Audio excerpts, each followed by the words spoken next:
আমি একজন MA first class পাওয়া ছাত্র। MA first class? হ্যাঁ স্যার, হ্যাঁ। স্ট্রেঞ্জ, এত মেধাবী এত ট্যালেন্ট ছাত্র হয়ে ইন্টারভিউ দিতে না পেরে আপনি অবসর সময় কাঁদছেন। এই চাকরি না হলে অন্য চাকরি হবে, আপনি তো আরো বড় চাকরি পাবেন। না স্যার, না।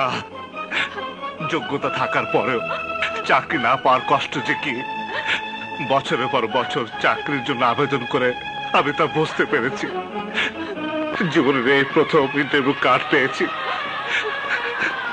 তাই আজ ইন্টারভিউ দেওয়ার সুযোগ পেলে আমি চাকরিটা পাবো স্যার। সেই যোগ্যতা আমার আছে স্যার। স্যার, স্যার আপনি আমাকে ফিরে দিবেন না, ফিরে দিবেন না। সত্যি আমি আপনার জন্য অনুতপ্ত, কিন্তু অফিসের নিয়ম ভেঙে আমি কিছু করতে পারবো না। স্যার, মুক্তি, এই যে ইন্সপেক্টর সাহেব আমার ইন্টারভিউ কার্ড নিয়ে এসেছে। দেখুন স্যার, দেখুন, আমি মিথ্যে বলিনি স্যার। ইন্সপেক্টর সাহেব, আপনি ইন্টারভিউ কার্ড নিয়ে এসে আমার জীবনের সবচেয়ে বড় উপকার করলেন। দিন ইন্সপেক্টর সাহেব, দিন, আমার স্যারের হাতে দিন, দিন ইন্সপেক্টর, দিন। দেব, তবে প্রমাণের জন্য আদালতে। You are under arrest. আপনি কি বলছেন? এই ইন্টারভিউ কার্ডের জন্য আমাকে ইন্টারভিউ দিতে দিচ্ছে না। আর আপনি কি না? তুমি শুধু একজন খুনিই নও, ভালো একজন অভিনেতাও বটে। তাই তো শিমুলতলির শিমুল প্লাজা মার্কেটের সামনে রাজা গুন্ডাকে খুন করে চমৎকার অভিনয় করছো। আমি কিছুই জানি না। তুমি কি ভেবেছো আমাকে?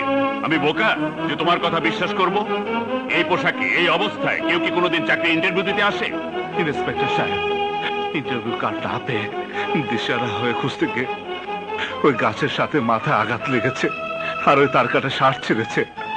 কাউকে খুন করতে গিয়ে আমার এই অবস্থা হয়নি, বিশ্বাস করুন। এসব মায়া কান্নায় কোনো লাভ হবে না, কারণ নিহত রাজা গুন্ডার ভাই অনেক বড় নেতা।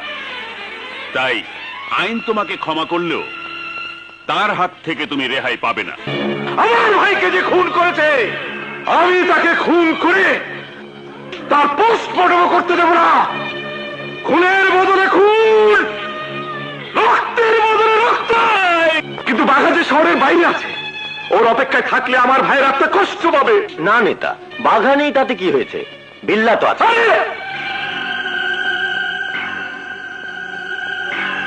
হ্যাঁ, বিল্লাকে শিমুলতলিতে পাঠিয়ে ওই খুনির বংশশুদ্ধ নির্বংশ করে দেওয়ার ব্যবস্থা কর।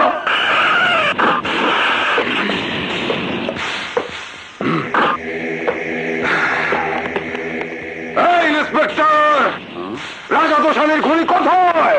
আমি ওকে দেখতে চাই। এটা থানা, গুন্ডামি করার জায়গা এটা নয়।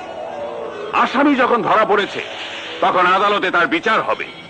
অতএব এখানে এমন কোন ঘটনার জন্ম দেবেন না যাতে আসামির বদলে আপনাদের সবাইকে ফাঁসির দড়িতে ঝুলতে হয়।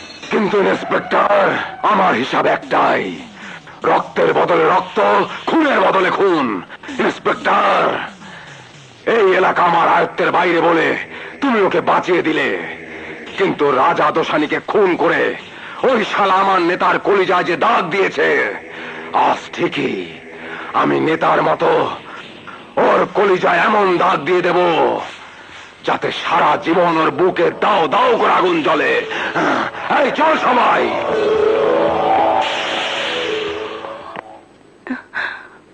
ভাইয়া রে। কি রে, কিছু করতে পারলি? না রে ভাইয়া, খুনের কেস বলি সব উকিলে অনেক টাকা চাচ্ছে। টাকা ছাড়া কোনো উকিলই তোমার পক্ষে কোর্টে দাঁড়াতে রাজি হচ্ছে না। না দাঁড়ান, আমি সাক্ষী আছি না, তোমার কিচ্ছু হবে না। আমার জন্য আমি কোনো চিন্তা করি না রে, চিন্তা শুধু শুধু মাকে নিয়ে। মা যদি জানতে পারে তাহলে তুই যা, মায়ের পাশে গিয়ে থাক। না ভাইয়া, তোমাকে ছাড়া আমি যেতে পারবো না। যখন যাব তোমাকে নিয়েই যাব। আমার বিশ্বাস তুমি আজই মুক্তি পাবে, কারণ তুমি নির্দোষ। নিষ্পাপ। মুক্তি? হ্যাঁ ভাইয়া। কিন্তু কিন্তু মা, অপু, ওরা যে আমাদের চিন্তা অস্থির হয়ে আছে, আমাদের পথ চেয়ে বসে আছে।